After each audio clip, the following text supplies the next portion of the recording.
بسم اللہ نحمدہ ونصلی علی رسولہ الکریم اما بعد درود پاک پڑھیں صلی اللہ علی النبی الامی وآلہ صلی اللہ تعالی علیہ وسلم صلاۃ والسلام علیکہ یا رسول اللہ صلی اللہ تعالی علیہ وسلم۔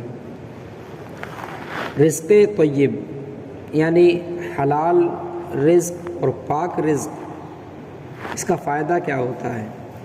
اور حلال رزق اور پاک رزق کھانا ویسے تو ہر مومن پر ضروری ہے، واجب ہے، کیونکہ جو انسان حلال نہیں حرام رزق کھایا کرتا ہے تو جب تک وہ لقمہ اس کے پیٹ میں رہتا ہے تو اللہ تعالیٰ اس کی کوئی عبادت قبول نہیں فرماتا۔ ایک حدیث پاک کے اندر تو آتا، حضور نے فرمایا کہ جس نے حرام کا ایک لقمہ کھایا تو 40 دن تک کیا ہے اللہ تعالیٰ اس کی نمازوں اور اس کے روزوں کو قبول نہیں فرماتا۔ اس لیے کتنا ضروری ہے کہ انسان حلال رزق کھائے۔ غذا یعنی کھانا وغیرہ ہر وہ چیز جس سے فائدہ حاصل کرنے پر جاندار قدرت رکھتا ہو اس کو رزق کہتے ہیں۔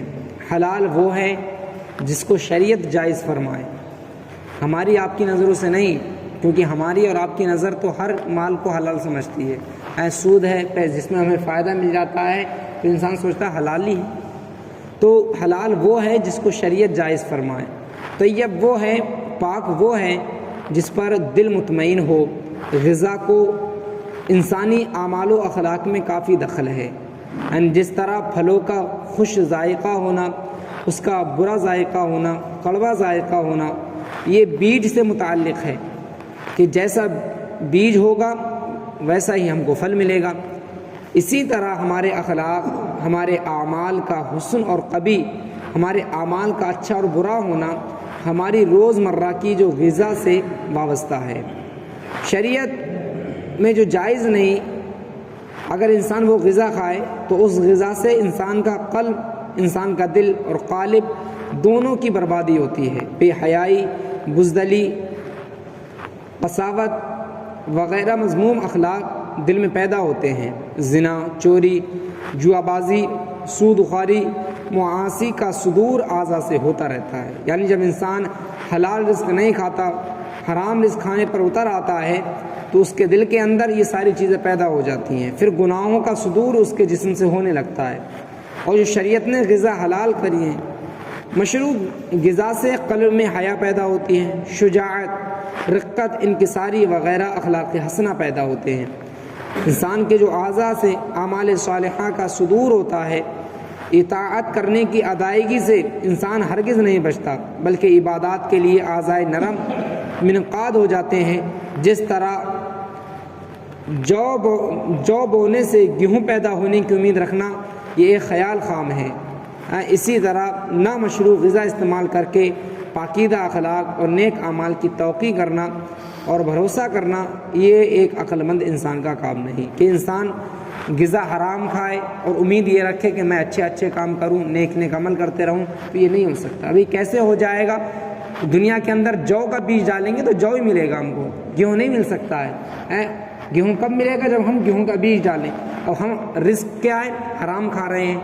پھر بھئی ظاہر سی بات ہے جب انسان رزق حرام کھائے گا، ناجائز مال کھائے گا، تو جو اس کے اعضاء سے جو اس کا دل ہوگا اس کا اثر اس پہ ضرور پڑے گا، تو ویسے اس سے اعمال کا صدور ہوگا۔ اس لیے ضروری ہے کہ پاک رزق کھائے۔ غذا ان کے لیے بمنزلہ تخم ہے، اس لیے سید عالم صلی اللہ تعالی علیہ وسلم نے مذکورہ بالا دعا میں غذا کو اعمال پر مقدم فرمایا۔ کیا حضور نے فرمایا تھا؟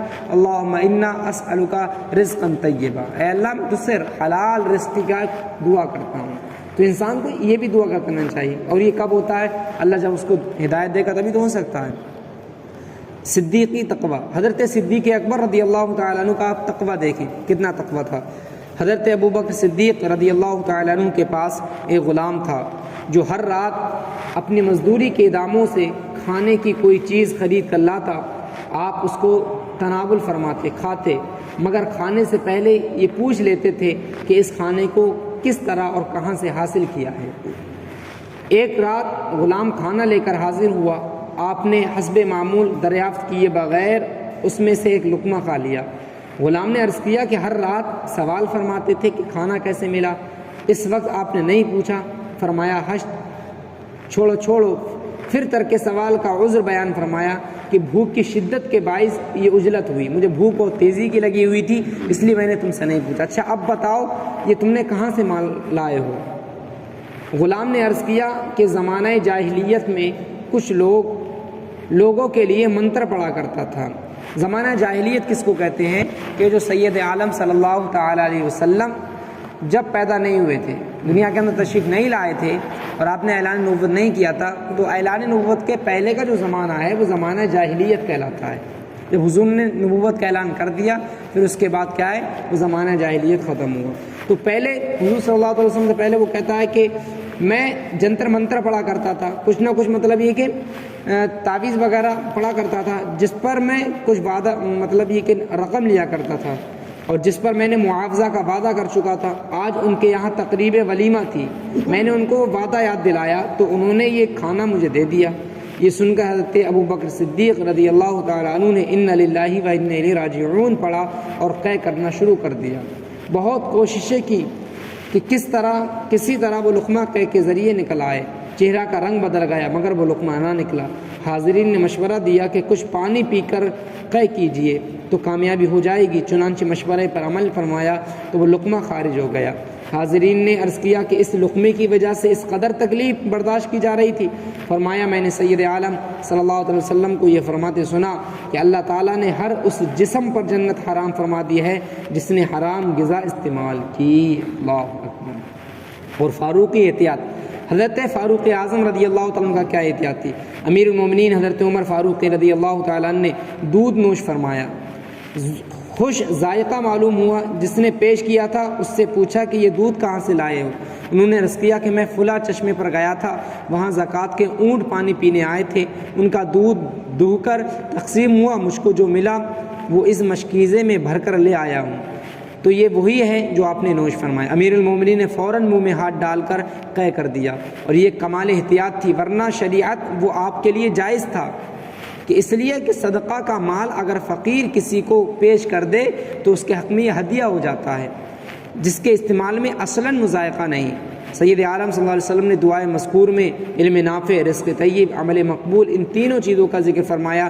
وجہ یہ ہے کہ نفس انسانی کا کمال علم و عمل پر موقوف ہے، جب تک یہ دونوں حاصل نہ ہوں بندہ اخلاق الہی کو کما حق و مظہر نہیں ہو سکتا۔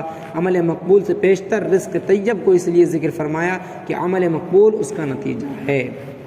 تو یہ ان سب کا احتیاط، اور آپ دیکھیں یہ کتنے بزرگ جو تھے کتنے عامل تھے اس چیز کے کہ وہ ایک ایک ذرہ ایک ایک لقمے کو کھانے سے پہلے دیکھا کرتے تھے کہ اس میں کوئی حرام غذا تو ملی ہوئی نہیں ہے، حالانکہ اگر اس کا ذائقہ شک بھی ہوتا تھا تب بھی وہ اس کے کھانے سے پرہیز کرتے تھے۔ لیکن آج ایک بار بھی ہم اپنی اولاد سے، اپنے باپ سے یہ نہیں پوچھتے ہیں کہ یہ مال کہاں سے آیا، کس طرح آیا، آپ نے حلال طریقے سے کمایا ہے یا حرام، بلکہ جو بھی آتا ہے ہم اسے کھا لیتے ہیں، اور ایک مرتبہ اور ایک لقمہ کھانے سے پہلے بھی ہم نہیں سوچتے کہ یہ حلال ہے یا حرام ہے۔ تو عزیزو، حلال رزق کھانے کی کوشش کریں۔ اگر حلال رزق کھائیں گے تو ہمارے عمل کیا ہیں وہ اچھے ہوں گے، ہمیں اچھے عمل کرنے کی اللہ توفیق بھی دے گا، اور پھر ہمارے بچوں میں بھی اس کا کیا ہے اثر جائے گا۔ تو اس لیے حلال رزق کی کوشش کریں۔ اللہ تعالی ہم تمام کو رزق حلال کمانے کی توفیق عطا فرمائیں۔ السلام علیکم۔